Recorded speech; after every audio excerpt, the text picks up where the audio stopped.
Pikka aega pole näinud, eks. Tere, mina olen Risto ja täna räägime sellisest filmist nagu Lion King. Ehk meie enda emakeeles siis Lõvikuningas. Ja me ei räägi sellest vanast versioonist, vaid me räägime sellest uuest versioonist, mis see aasta välja tuli ja mille ma juba tegelikult tükk aega tagasi ära vaatasin. Aga kuna mul on väga kiire, siis ma ei ole lihtsalt jõudnud ühtegi arvustust siia kanalile teha. Või noh, mis arvustust, ega ma mingi kriitik ei ole, eks. Lion King jutustab siis üle 20 aasta tagasi sündinud loo, kus noor lõvi Simba põgeneb peale oma isa Mufasa surma kodust. Ütleme nii, et ega ta väga minna ei taha, aga ta on kinda selleks sunnitud, sellepärast et isa vend Scar, kes on siis ühtlasi Mufasa surma põhjustajaks, ütleb talle, et jõu Simba, sina oled selles surmas süüdi ja selleks, et kui sa tahad nüüd ellu jääda, sa pead lihtsalt siit kodukandist hästi kaugele ära minema, et siin kodus keegi sind väga vastu võtta enam ei taha. Tegelikult see muidugi nii ei ole ja Simba siis põgeneb kodust, ta on nii noor ja loll ja ei saa asjadest päris hästi aru. Ega ta väga ei tea selles mõttes, kuhu minna ka, ta on täiega eksinud ja ta lõpuks jõuab siis kõrbe, kus ta peaaegu ka ära kärvab, sellepärast et ta ei ole tükk aega juua ja süüa saanud. Aga seal ta päästavad siis Timon ja Pumba, kes saavad tema uuteks parimateks sõpradeks, elukaaslasteks, kelleks iganes neid veel nimetada võib. Ning Timon ja Pumba on siis need vennad, kes hakkavad Simbat õpetama, kuidas elu käib. Filmi plotist ma rohkem rääkima ei hakkaks, räägiks nüüd sellest, mis mulle selle filmi juures meeldis. Esiteks, tegemist on visuaalselt väga ilusa filmiga. Seda filmi vaadates vajub tõesti karp laiali ja paneb imestama, et kuhu me ikka oma tehnoloogiaga tänaseks jõudnud oleme. Mina käisin seda filmi vaatamas inglise keeles ja voice acting oli väga super.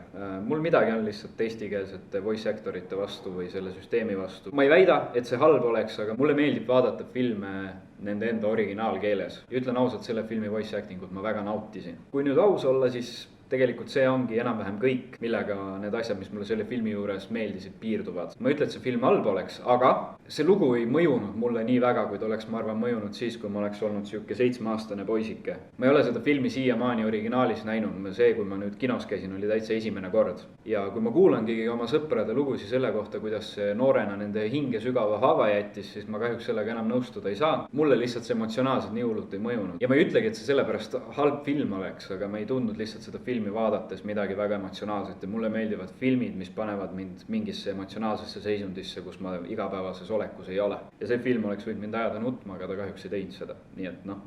Filmi ülesehituse poolest ei meeldinud mulle see, et kui Simba põgeneb alguses kodust, ta põhimõtteliselt aetakse sealt ära. Ta jõuab siis Timon ja Pumba juurde.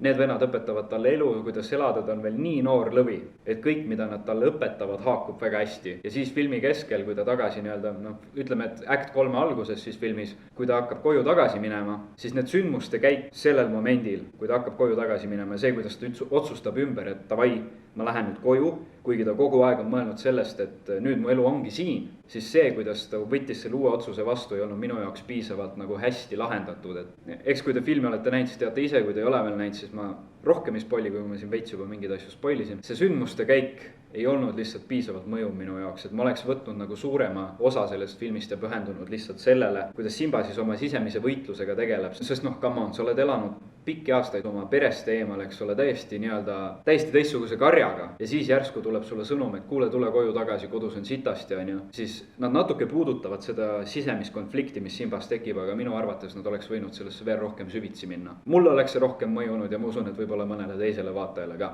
Aga noh, ja jällegi, saan aru, et see film on lastele, aga sellest lõppu fightis seal, kui Simba ja Scar omavahel kaklema lähevad. Ma oleks natuke rohkemat oodanud, et see lõpeb kuidagi nii lahjalt ära. See oleks võinud olla epikum, kui nad eriti veel jätsid selle sisemise võitluse osa nii nõrgaks. Ja ma tean, et paljud teist minuga ei pruugi isegi sellel teemal nõustuda. Arvate, et ma olen täielikku sitta, aga selle jaoks ongi kommentaarid siin all. Mis ma muud ikka oskan öelda? Ma arvan, et see film on midagi, mida kõik võiksid oma elu jooksul kindlasti vaadata. Kindlasti mõjub ta paremini väikestele lastele, kes seda näevad, kui täiskasvanutele nagu mina.